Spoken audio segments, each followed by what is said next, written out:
হাদিসের বরকতে যারা হাদিসের হেফাজত করে মুহাদ্দিসিন, কোরআনের বরকতে যারা কোরআনের হেফাজত করে এদেরকে বলা হয় কারি।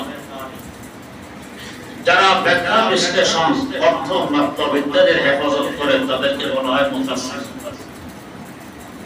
হাফেজ, কারি, মুফাসসির, ফকিহ এদেরকে আল্লাহ পাক হেফাজত করে। খতিব সাহেব হুজুর কোরআনের বরকতে, তাফসীরের বরকতে, হাদিসের বরকতে এদেরকে হেফাজত করে। এটা হাদিস। যারা এই ধরনের খেদমত করে গেছেন তারা মরেও অমর। কয়েক লক্ষ মহামনীষী যাদের মাধ্যমে আমরা হাদিস পেয়েছি, তাফসীর পেয়েছি, ফিকহ পেয়েছি, কিরাত পেয়েছি ইত্যাদি ইত্যাদি, তাদের জীবনে সংরক্ষিত রেজালের কিতাব, এক একটি কিতাব 30 খণ্ড, 40 খণ্ড, 50 খণ্ড রেজালের কিতাব, এদের জীবনী সংরক্ষিত। এরা মরেও আছে। এমন মহাদৌলত আপনার আমার সন্তানকে দেওয়ার লক্ষ্যে আল্লাহ পাক এখানে আছে, সবক নেওয়ার তৌফিক দিয়েছেন। কিছু দায়িত্ব আমাকে আপনাকেও নিতে হবে, শুধু হুজুরের কাঁধে তুলে দিলে হবে না। খতিব সাহেব হুজুর সংক্ষেপে সব কথা হুজুর বলে গেছেন। আগের যুগে ছিল আমার ছেলেকে হুজুরের হাতে তুলে দিলাম, করবে বাঁচবে এটা আমার দেখার বিষয় না। এলেম লাগবে।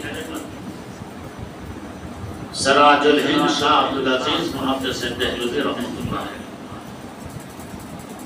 তার আব্বা ইমামুল হিন্দ হযরত শাহ ওলিউল্লাহ মুহাদ্দিস দেহলভী রাহমাতুল্লাহ আলাইহির জন্য অন্তর খুলে দোয়া করতেন। একটি শেরের মধ্যে তিনি দোয়া করতেন, রূহে বেদরম শাহাদতে মি গুফতে উস্তাদ, রূহে বেদরম শাহাদতে মি গুফতে উস্তাদ, ফরজন্দ নোরা ফেশতো বেয়া মুজদিগার হেশ, ফরজন্দ নোরা ফেশতো বেয়া মুজদিগার হেশ। আল্লাহ আমার আব্বার রূহ বড় শান্তিতে থাকুক পরকালে। কেন এই ছোটবেলায় আমার আমাকে বক্তব্যের উস্তাদের সুন্নাত করে বললেন আমার ছেলেকে আল্লাহর মহব্বত শেখাবেন, আর বাকি সব কিছু মহব্বত শেখাবেন মানে কালাম শেখাবেন। এটা মহব্বতের মূল মন্ত্র। এই বক্তব্যের কথা হাজার হাজার বছর থেকে চলে আসছিল মুসলমানদের। প্রত্যেকটি মুসলমান চাই বড় হোক আর ছোট হোক, তাদের দিন শুরু হবে আল্লাহর কালাম তেলাওয়াতের মাধ্যমে। তবে তো সে করবে সারা টেনশন। এটা আগে ছিল ঘরে ঘরে তেলাওয়াত, ছোট বাচ্চারা আল্লাহর কালাম নিয়ে দিন শেষ হলো। আজ বিজাতির চক্রান্তের শিকার হয়ে আমরা সকালবেলা বিভিন্ন এনজিওদের স্কুলে চলে যাই, আল্লাহর কালাম দিয়ে জীবন শুরু করা সম্ভব হয় না।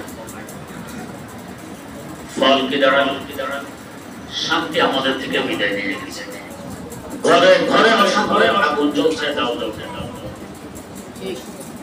ছেলের সাথে পিতার সম্পর্ক নেই, ঝগড়া নেই, মহব্বত নেই, মায়ের সাথে মেয়ের ঝগড়া, মিল মহব্বত নেই, সম্পর্ক নেই, ঘরে ঘরে আগুন। এর মূল চাবিকাঠি কালাম ছিল, এটাকে বিদায় দিয়েছি। শান্তি আসবে। পিতা মাতাকেও কিছু দায়িত্ব বহন করতে হবে। এই নয় যে হুজুর কেমন ব্যাপারাঘাত করুন, বিচার নিয়ে আসলাম হুজুরের বিরুদ্ধে, লিখে রাখবেন ওই ছেলে কখনো শিক্ষিত হবে না, কখনো লাইন অনুযায়ী চলতে পারবে না। ওস্তাদ যাই করো আল্লাহ না সালাম না মেনে নিতে হবে, তবে এক সময় মানুষ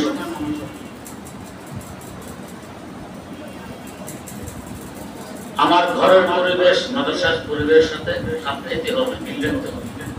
মাদ্রাসার পরিবেশ একরকম, ঘরের পরিবেশ আরেক রকম। ছেলে আলেম কিভাবে মাদ্রাসায় ছুটে নুরানি বিভাগের এক ছোট্ট ছাত্র অপ্রাপ্ত বয়স্ক, তার আব্বা এসে তাকে বাড়ি নিয়ে যাবে। অন্যান্য গার্ডিয়ানদের সাথে ছেলেরা ও আনন্দে ফুর্তিতে বাড়ি যাচ্ছে, এর প্রস্তুতি গ্রহণ করতেছে। আব্বা অপেক্ষায় আছে, সে প্রস্তুত হয় না। এক পর্যায়ে ডেকে বলবে, বেটা তোমাকে নেওয়ার জন্য আমি এসেছি, তুমি প্রস্তুত হচ্ছ না, ব্যাপার কি? আশ্চর্য হবেন, ছেলে বলছে আব্বু আমি তো বাড়ি যাবো না। কোথায় থাকবে? আমি মাদ্রাসা মাদ্রাসা তো বন্ধ, তো হোক বন্ধ, আমি এখানে থাকবো, বাড়ি যাবো। আব্বা তো আসছে, ব্যাপার কি? ছোট্ট ছেলে, মায়ের মহব্বত, পিতার স্নেহ, সে বাড়ি যাবে। বেটা কেন বাড়ি যাবে না? বলে না, বলে না। হুজুর জিজ্ঞেস করার পর বলতেছে, হুজুর আমাদের ঘরে টেলিভিশন আছে, আমি বাড়ি গেলে ইচ্ছা অনিচ্ছা এটা আমার নজরে পড়ে, এই জমাই পড়ে যাবে। একজন না বলেছিল, যতই বুঝালো ছেলে যাবে না। আব্বা ওয়াদা করো বেটা, চলো আমার সাথে, তোমাকে ঘরে ঢুকানোর আগে আমার ইচ্ছা পিটিয়ে বাঁধবো, তারপর তুমি ঘরে। ছেলেকে নিয়ে ঘরের বাইরে রেখে লাঠি দিয়ে পিটিয়ে টেলিভিশন ভাঙার পর ছেলেকে ধরে নিয়েছে। এভাবে যদি সংশোধন না হয় তো আলেম হবে কি? মাদ্রাসার পরিবেশ, কোরআনী পরিবেশ, ঘরে গিয়ে টেলিভিশনের পরিবেশ,